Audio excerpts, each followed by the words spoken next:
Now, there's a Bible story that teaches the law of averages. It's an interesting story called the parable of the sower. The parable of the sower, the story of the sower. And if you haven't read it for a while, it's an interesting, very interesting story to read. It's a great illustration of the law of averages, the parable of the sower. The sower in the ancient days was the guy that planted the crops. They called him the sower, right? They got the ground ready.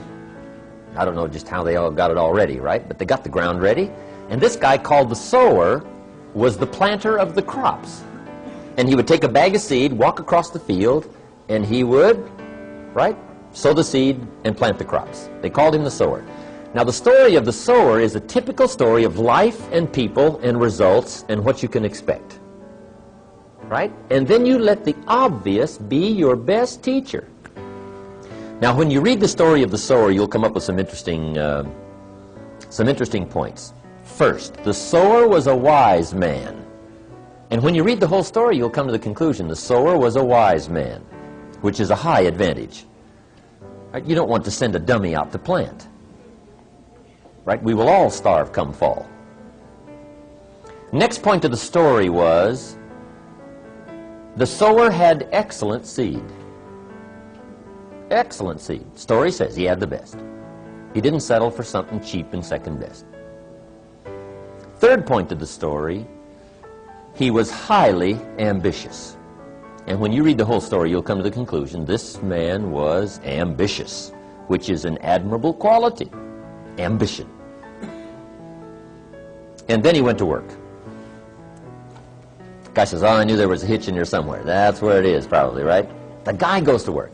Now, the story with the sower, with the excellent seed, highly ambitious, opportunity all around him, he has the capacity, he's got the seed, everything's ready, and he starts out to sow, to get some results.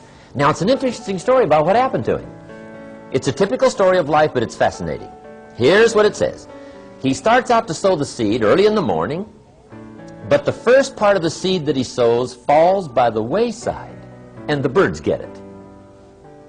He's sowing this good seed, highly ambitious man sowing this good seed, and the birds are grabbing it. He sows some more, and the birds grab that. He sows some more, and the birds grab that. Now, remember, this is a typical story of life and people. Now, is that fairly typical? See, I got to tell you as a leader, the birds are going to get some of the seed. You get a hold of John. Let's say you're in real estate, right? Somebody here's in real estate. You get a hold of John. John says, hey, I'm looking for a change. I need a new occupation change. And I've heard about real estate. You say, John, come on over Friday night. We're going to have this orientation class.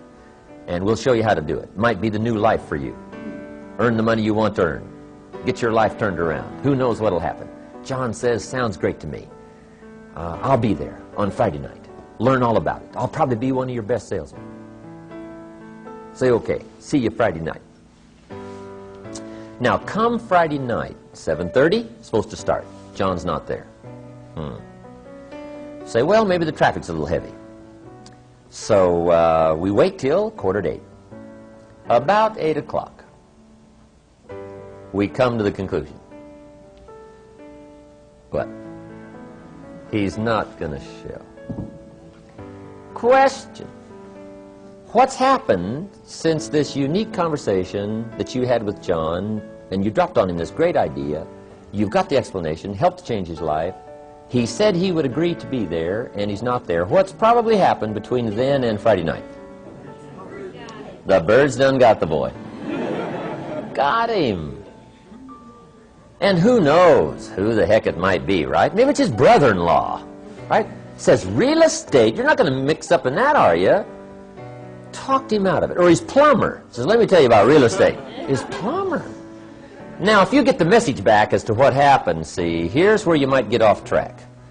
There's a couple of things you can do when the birds are grabbing the seed. One is you can chase birds. See those dirty birds, and away you go after the birds. You say, wait till I get a hold of his brother-in-law. I'll straighten him out. Tear him a new page. What does he know about real estate? His plumber. Now, see, you're off trying to straighten things out, rather than accepting it as it is. The best study of life is how it is, not how you wish it to be, not how you wish to rearrange it, how to take advantage of how it is. Some people would rather get even than to get ahead. They get off course. See, if you're off chasing birds, you have left the field. You're not sowing anymore. Now your chances go down instead of up. There's some things you don't try to cure. There's some things you ignore. Here's what it said this wise sower did. It said he ignored the birds, and he kept on sowing. How clever.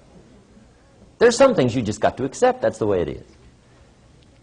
So he keeps on sowing. And here's the key. If you keep sowing, you can sow more than the birds can get. But the birds are part of life. And don't press me why. I didn't arrange all this. I don't know. It's just the way it is. So he keeps on sowing. Now the story says this sower keeps on sowing. Now the seed falls on shallow ground, rocky ground, where the soil is shallow. And it says the little plant starts to grow. This time, the birds didn't get it.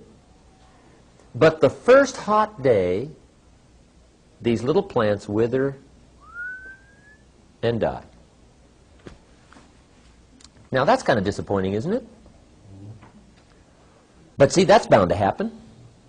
This time you recruit John. John says, I'll be one of your best. He doesn't show up at the third meeting. You say, where's John? Say, I don't know. Somebody said, boo. And he...